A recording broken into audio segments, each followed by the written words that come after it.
ইরানকে লক্ষ্য করে যুক্তরাষ্ট্রের কোনো ধরনের অপবাদ সহ্য করবে না তেহরান। পারমাণবিক ইস্যুতে মার্কিন প্রশাসন যদি সমতার ভিত্তিতে সমাধান না দেয় তাহলে ইরান তার নিজস্ব পথ অনুসরণ করবে বলে হোয়াইট হাউসের উদ্দেশ্যে পরিষ্কার জানিয়ে দিয়েছেন ইরানের প্রেসিডেন্ট মাসুদ পেজেশকিয়ান।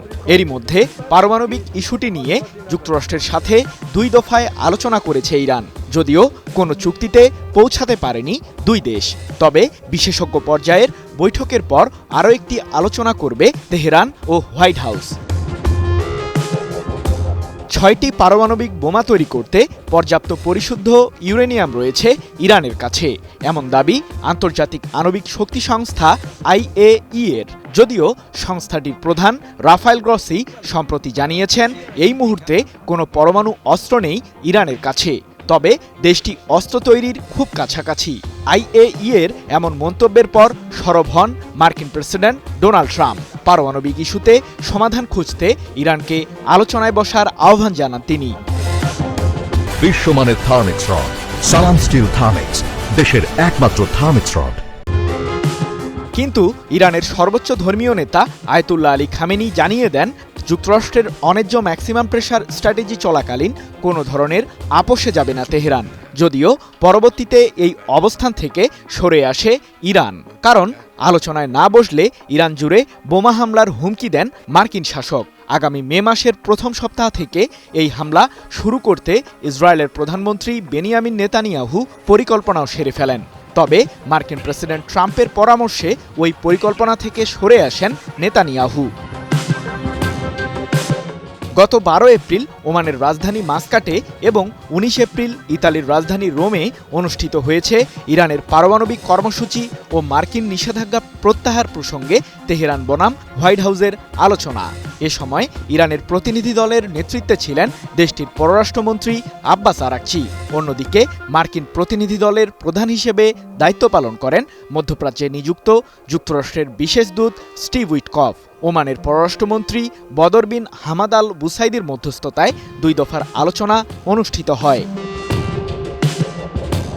যুক্তরাষ্ট্র ও ইরানের 2 দফার আলোচনার পর নিজেদের অবস্থান সম্পর্কে জানিয়েছেন প্রেসিডেন্ট মাসুদ পেজেশকিয়ান। তেহরান সমঝোতার জন্য প্রস্তুত জানিয়ে ইরানের প্রেসিডেন্ট বলেন, আমাদের জাতীয় স্বার্থ রক্ষা করে যুক্তরাষ্ট্রের সাথে একটি কাঠামোর মাধ্যমে চুক্তিতে যেতে চাই। তবে মার্কিন প্রশাসন যদি সমতা নিশ্চিত না করে তাহলে আমরা আমাদের নিজের পথেই হাঁটব। এ সময় ইরানের সর্বোচ্চ ধর্মীয় নেতা আয়াতুল্লাহ আলী খামেনির প্রসঙ্গ টেনে পেজেশকিয়ান বলেন, পারমাণবিক ইস্যু নিয়ে হোয়াইট হাউসের সাথে আলোচনা সম্পর্কে আমরা আশাবাদীও নই, আবার হতাশও নই। 21 এপ্রিল ইরানের প্রেসিডেন্টের বরাতে বিষয়টি নিশ্চিত করেছে দেশটির রাষ্ট্রীয় সংবাদ মাধ্যম প্রেস টিভি। এ সময় মাসুদ পেজেশকিয়ান প্রতিবেশী ও মুসলিম দেশগুলোর সাথে ইরানের বন্ধুত্বের প্রসঙ্গ টেনে বলেন, আমরা পারস্পরিক শ্রদ্ধার ভিত্তিতে অন্যান্য দেশের সাথে গঠনমূলক সম্পর্ক বজায় রেখে চলেছি, যার মাধ্যমে প্রতিবেশী ও মুসলিম দেশগুলোর সাথে রাজনৈতিক, অর্থনৈতিক ও প্রযুক্তিগত সম্পর্ক রয়েছে।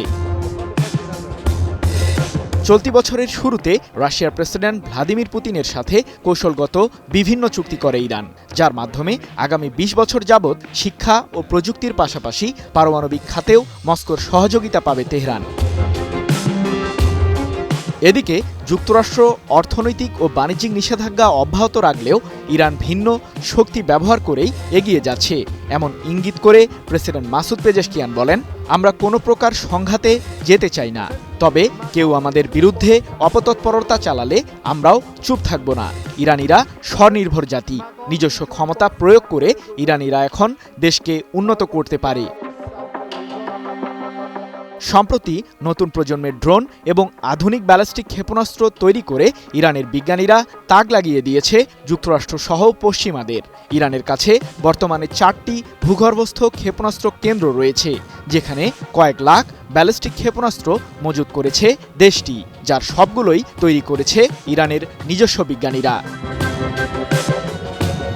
সৃজন মাহমুদ, নিউজ 24।